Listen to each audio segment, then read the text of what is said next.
ఈ ఏడాది జరిగిన మేడారం జాతరలో విపరీతమైన ప్లాస్టిక్ వ్యర్థాలు పేరుకుపోయిన నేపథ్యంలో ఆలయ పూజారుల సంఘం చర్యలకు దిగింది.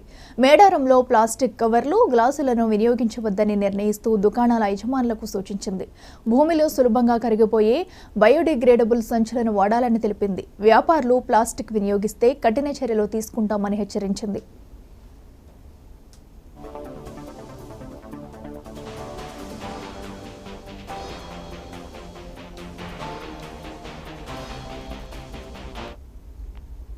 ఈ ఏడాది జరిగిన మేడారం జాతరలో విపరీతమైన ప్లాస్టిక్ వ్యర్థాలు పేరుకుపోయిన నేపథ్యంలో ఆలయ పూజారులు సంఘం చర్యలకు దిగింది.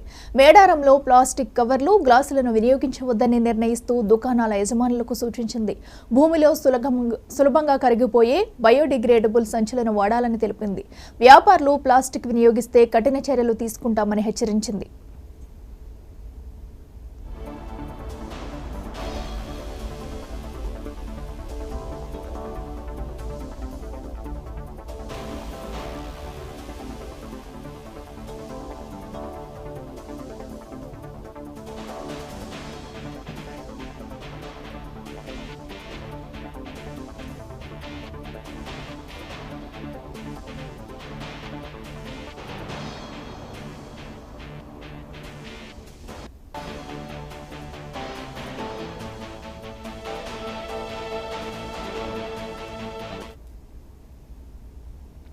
రేపు నరసాపురం ఎంపీ శ్రీ భూపతి